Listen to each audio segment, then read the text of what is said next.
ನಮಸ್ಕಾರ. ನಾನು ಮೋಹನ್ ಕೃಷ್ಣ. ಇಂದಿನ ಸಂಚಿಕೆಗಳಲ್ಲಿ ನಾವು ಸಾಕಷ್ಟು ವಿಚಾರಗಳನ್ನು, ಅದರಲ್ಲೂ ಎಸ್ಪೆಷಲಿ ಮೂಳೆಗಳ ವಿಚಾರಗಳನ್ನೆಲ್ಲ ತಿಳ್ಕೊಂಡಿದ್ದೀವಿ.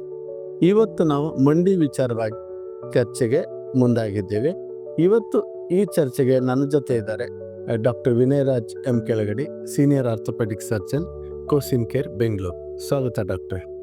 ನಮಸ್ಕಾರ. ಮಂಡಿಯ ತೊಂದರೆಗಳು ತುಂಬ ಸರ್ವೇ ಸಾಮಾನ್ಯವಾದಂಥದ್ದು. ಇದರ ಕಾರಣಗಳೇನು, ಇದು ಯಾಕೆ ಬರ್ತದೆ, ಇದರ ಲಕ್ಷಣಗಳೇನು, ಇದರ ಪರಿಹಾರಗಳೇನು ಎಂಬುದನ್ನು ಈ ಸಂಚಿಕೆಯಲ್ಲಿ ನಾವು ತಿಳಿದುಕೊಳ್ಳೋಣ ಬನ್ನಿ. ಡಾಕ್ಟ್ರೆ, ಸಾಮಾನ್ಯವಾಗಿ ಈ ಮಂಡಿ ತೊಂದರೆಗಳೇನು ಅಥವಾ ಸಮಸ್ಯೆಗಳೇನು, ಇದನ್ನು ಸ್ವಲ್ಪ ಬಿಡಿಸಿ ಹೇಳ್ತೀರಾ?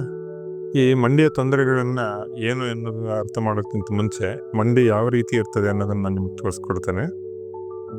ಮಂಡಿ 4 ಮೂಳೆಗಳಿಂದ ಫಾರ್ಮ್ ಆಗಿರ್ತದೆ. ಇದರಲ್ಲಿ ದೊಡ್ಡ ಮೂಳೆ ಅನ್ನೋದು ಫೀಮರ್ ಅಂತ ಹೇಳ್ತೀವಿ, ತೊಡೆ ಮೂಳೆ.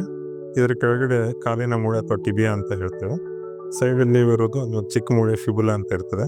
ಹಾಗೂ ಮಂಡಿ ಎದುರುಗಡೆ ಇರುವಂಥದ್ದು ಮಂಡಿ ಚಿಪ್ಪು ಅಥವಾ ಪಟೆಲ್ಲ ಅಂತ ಹೇಳ್ತೇವೆ. ಸೊ ಇದೆಲ್ಲ ಅಟ್ಯಾಚ್ಮೆಂಟ್ಸ್ ಇರ್ತದೆ. ಇದಕ್ಕೆ ಲಿಗಮೆಂಟ್ ಅಟ್ಯಾಚ್ಮೆಂಟ್ಸ್ ಇರುತ್ತೆ, ಮಾಂಸಗಳು ಒಂದು ಅಟ್ಯಾಚ್ ಆಗಿರ್ತದೆ. ಮಂಡಿಯ ಒಳಗಡೆ ಕೂಡ ಸ್ಟ್ರಕ್ಚರ್ಸ್ ಇರ್ತದೆ. ನೀವು ಇಲ್ಲಿ ನೋಡ್ಬೋದು, ಮೆನಿಸ್ಕಸ್ ಮತ್ತು ಕ್ರೂಷಿಯೇಟ್ ಲಿಗಮೆಂಟ್ಸ್ ಅಂತೆಲ್ಲ ಇರ್ತದೆ. ಸೊ ತೊಂದರೆಗಳು ಇವು ಯಾವ್ದಾದ್ರು ಸ್ಟ್ರಕ್ಚರ್ಸಿಗೆ ಡ್ಯಾಮೇಜ್ ಆದಾಗ ತೊಂದರೆಗಳು ಕಾಣಿಸಿರ್ಬೋದು. ಇದು ಏಜ್ ರಿಲೇಟೆಡ್ ಇರ್ತದೆ. ಸೊ ಚಿಕ್ಕ ವಯಸ್ಸಿನಲ್ಲಿ ಅಂದರೆ 20 to 40 years ಏಜ್ ಗ್ರೂಪ್ಸ್ನಲ್ಲಿ ನಾವು ನೋಡುವಂಥವು ಸ್ಪೋರ್ಟ್ಸ್ ಇಂಜುರೀಸು ಅಥವಾ ಲಿಗಮೆಂಟ್ ಇಂಜುರೀಸು, ಇನ್ಸ್ಟೆಬಿಲಿಟಿ, ಈ ಥರದ್ದನ್ನು ನಾವು ನೋಡ್ತೇವೆ. ಸ್ವಲ್ಪ ಏಜ್ ಆದಮೇಲೆ ಒಂದು 40 to 60 years degenerative conditions start ಆಗಿರ್ತದೆ.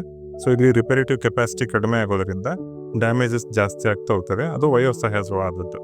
ಸೊ ಅದರಿಂದ ನಾವು ಆರ್ಥರೈಟಿಸ್ ಅಂತ ಏನು ಕರೀತೀವಿ, ಈ ಥರದ ತೊಂದರೆಗಳನ್ನು ನಾವು ನೋಡ್ತೇವೆ. ಇನ್ನು ಇದು ಬಿಟ್ಟರೆ ವಾಯು ಕಾಯಿಲೆ ಅಥವಾ ಇನ್ಫ್ಲಮೇಟರಿ ಕಂಡೀಷನ್ಸ್ ಇರ್ತವೆ. ಸೊ ಅದರಿಂದ ಜಾಯಿಂಟ್ ಡ್ಯಾಮೇಜ್ ಆಗ್ತಾ ಹೋಗ್ತದೆ, ತೊಂದರೆಗಳಾಗುತ್ತೆ, ನೋವು ಇರ್ತದೆ. ಸೊ ಈ ಥರ ತೊಂದರೆಗಳನ್ನು ಕೂಡ ನಾವು ನೋಡ್ತೇವೆ. ಇನ್ನು ಕಾಮನ್ಲಿ ಎಲ್ಲ ಏಜ್ ಗ್ರೂಪ್ಸಲ್ಲಿ ಆಗುವಂಥದ್ದು ಈ ಟ್ರಾಮ್ಯಾಟಿಕ್ ಕಂಡೀಷನ್ಸ್ ಅಂತ ಏನು ಹೇಳ್ತೀವಿ. ಅಂದರೆ ಈ ಫ್ರ್ಯಾಕ್ಚರ್ಸು, ಏಟ್ ಆಗುವಂಥದ್ದು, ಮೂಳೆ ಮುರಿಯೋದು, ಮೂಳೆ ಮುರಿತ ಜಾಯಿಂಟಿಗೆ ಕನೆಕ್ಟ್ ಆದಾಗ ಅಲ್ಲಿ ಜಾಯಿಂಟಿಗೆ ತೊಂದರೆ ಆಗುವಂಥದ್ದು ಇರುತ್ತೆ. Which we call it as traumatic arthritis ಅಂತ ಹೇಳ್ತೀವಿ. ಸೊ ಈ ಥರದ್ದು ಸಾಮಾನ್ಯವಾಗಿ ನಾವು ಈ ಥರದ ಕಂಡೀಷನ್ಸ್ನ ನಾವು ನೋಡ್ತಾ ಇರ್ತೇವೆ. ಈಗ ಡಾಕ್ಟರ್, ನೀವು ಹೇಳಿದ್ರಿ ಡಿಜೆನರೇಟಿವ್ ಅಂತ. ಏನದು, ವಾಟ್ ಈಸ್ ಡಿಜೆನರೇಟಿವ್ ಅಂದರೆ ಏನು? ನಾರ್ಮಲಿ ಡ್ಯಾಮೇಜ್ ಆ್ಯಂಡ್ ರಿಪೇರ್ ಅಂತ ಏನು ಹೇಳ್ತೀವಿ, ಅದು ಒಂದು ಬ್ಯಾಲೆನ್ಸಲ್ಲಿ ಆಗ್ತಾ ಇರ್ತದೆ. ಒಂದು ವಯಸ್ಸಿನವ್ರಿಗೆ ಅಂದರೆ ಒಂದು 40 ವರ್ಷದ ವಯಸ್ಸಿನವರೆಗೂ ನಮ್ಮ ಬಾಡಿಗೆ ರಿಪೇರೇಟಿವ್ ಕೆಪಾಸಿಟಿ ತುಂಬ ಚೆನ್ನಾಗಿರ್ತದೆ. ಅಂದರೆ ಈಗ ನಾವು ಡೈಲಿ ಮೂವ್ಮೆಂಟ್ಸ್ ಮಾಡುವಾಗ ವೇರ್ ಆ್ಯಂಡ್ ಟೇರ್ ಸಹಜವಾಗಿ ಆಗೇ ಆಗ್ತಾ ಇರ್ತದೆ. Anything that moves will be subjected to wear and tear. ಅದೇ ರೀತಿ ಮಂಡಿಯಲ್ಲೂ ಕೂಡ ಇದೇ ರೀತಿ ಆಗ್ತಾ ಇರ್ತದೆ. ಸೊ ಈ ಕಾರ್ಟಿಲೇಜ್ ಅಂತ ಏನು ಹೇಳ್ತೀವಿ, ಈ ಸ್ಮೂತ್ ಸರ್ಫೇಸು ಡ್ಯಾಮೇಜ್ ಆಗಿ ಮತ್ತೆ ರಿಪೇರ್ ಆಗಿ ನಮಗೆ ಏನು ತೊಂದರೆ ಆಗದಂಗೆ ಬಾಡಿ ನೋಡ್ಕೊಳ್ತಾ ಇರ್ತದೆ. ಬಟ್ ಡಿಜೆನರೇಟಿವ್ ಅಂದಾಗ ಈ ರಿಪೇರೇಟಿವ್ ಕೆಪಾಸಿಟಿ ಕಡಿಮೆ ಆಗ್ತಾ ಹೋಗ್ತದೆ. ಸೊ ಡ್ಯಾಮೇಜ್ ಆಗ್ತಾ ಇರುತ್ತೆ, ಬಟ್ ಅದು ಸರಿ ಹೋಗ್ತಾ ಇರೋದಿಲ್ಲ. ಇದರಿಂದ ಈ ಸ್ಮೂತ್ ಸರ್ಫೇಸ್ ರಫ್ ಆಗ್ತಾ ಹೋಗ್ತದೆ. ಆವಾಗ ಒಂದಕ್ಕೊಂದು ಮೂಳೆ ಉಜ್ಜಿದಾಗ ಅದರಿಂದ ಬರೋಂಥ ನೋವಿಗೆ ಆರ್ಥರೈಟಿಸ್ ಅಂತ ಹೇಳ್ತೀವಿ. ಇದಕ್ಕೆ ಡಿಜೆನರೇಟಿವ್ ಆರ್ಥರೈಟಿಸ್ ಅಥವಾ ಡಿಜೆನರೇಟಿವ್ ಕಂಡೀಷನ್ಸ್ ಅಂತ ಹೇಳ್ತೇವೆ. ಡಾಕ್ಟ್ರೆ, ಈಗ ನೀವು ಹೇಳಿದ್ರೆ ಅದು ಡಿಜೆನರೇಟಿವ್ ಅಥವಾ ಸೌದೋಗ್ತಾ ಇರ್ತದೆ, ರಿಪೇರಿ ಆಗಲ್ಲ. ಅದಕ್ಕೆ ಏನಾದರೂ ವಯಸ್ಸಿದೆಯಾ ಅಥವಾ ಯಾಕೆ ಇದಾಗಲ್ಲ, ಏನು ಇದ್ರ ಕಾರಣಗಳೇನು? ಡಿಜೆನರೇಟಿವ್ ಕಂಡೀಷನ್ಸ್ ಯೂಶಲಿ ಸ್ಟಾರ್ಟ್ ಆಗೋದು ಆಫ್ಟರ್ 40 years.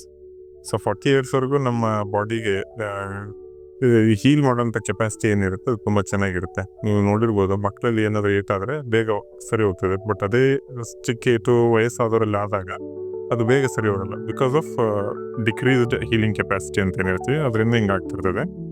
ಮಂಡಿ ಒಳಗೂ ಕೂಡ ಈ ಸ್ಮೂತ್ ಸರ್ಫೇಸ್ ಏನಿರುತ್ತೆ ಅದು ಎವ್ರಿ ಡೇ ಮೂಮೆಂಟ್ಸಲ್ಲಿ ವೇರ್ ಆ್ಯಂಡ್ ಟೇರ್ ಆದಾಗ ಅದು ಹೋಗೋದು ಮತ್ತು ಹೊಸದಾಗಿ ಬರೋದು ಆಗ್ತಾನೆ ಇರ್ತದೆ. ಬಟ್ ಆಫ್ಟರ್ 40 years ಈ ಕೆಪಾಸಿಟಿ ತುಂಬ ಕಡಿಮೆ ಆಗ್ತದೆ.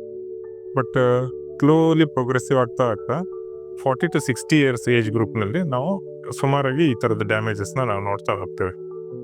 ಸೊ ಪ್ರಿವೆಂಟಿವ್ ಮೆಜರ್ಸ್ ಅಂತ ಹೇಳೋದಕ್ಕೆ ಸುಮಾರಾಗಿ ಎಕ್ಸರ್ಸೈಸಸ್ ತುಂಬ ಉಪಯುಕ್ತವಾಗ್ತದೆ.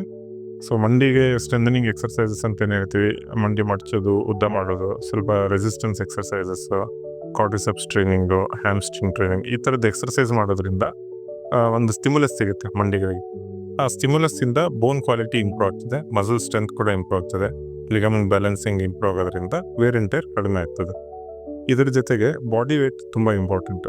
ಬಿಕಾಸ್ ಮಂಡಿ ಅನ್ನೋದು it's a weight bearing joint. ನಮ್ಮ ದೇಹದ ಎಂಟೈರ್ ವೇಟ್ ಏನಿರುತ್ತೆ ಈ ಮಂಡಿ ಮೇಲೇ ಬೀಳ್ತಾ ಇರ್ತದೆ. ಸೊ ನಾವು ವೆಯ್ಟ್ ಜಾಸ್ತಿ ಇದ್ದಾಗ ಕಾನ್ಸ್ಟೆಂಟಾಗಿ ಮಂಡಿ ಮೇಲೆ ವೆಯ್ಟ್ ಬೀಳೋದ್ರಿಂದ ವೇರ್ ಆ್ಯಂಡ್ ಟೇರ್ ಚಾನ್ಸಸ್ ತುಂಬ ಜಾಸ್ತಿ ಇರುತ್ತೆ. ಸೊ ನಿಮ್ಮ ಹೈಟಿಗೆ ತಕ್ಕಂಗೆ ಒಂದು BMI ಅಂತ ಏನು ಹೇಳ್ತೀವಿ 20 to 24 ಈ ರೇಂಜಲ್ಲಿ ನಿಮ್ಮದು BMI ಮೇಂಟೈನ್ ಮಾಡಿಕೊಂಡಾಗ ಮಂಡಿ ಮೇಲೆ ಅದರದ್ದು ಪರಿಣಾಮ ಜಾಸ್ತಿಯಾಗಿ ಬೀಳೋದಿಲ್ಲ. So life of the knee joint ಅಂತ ಏನು ಹೇಳ್ತೀವಿ ಅದು ತುಂಬ ಜಾಸ್ತಿಯಾಗಿ ಬರ್ತದೆ.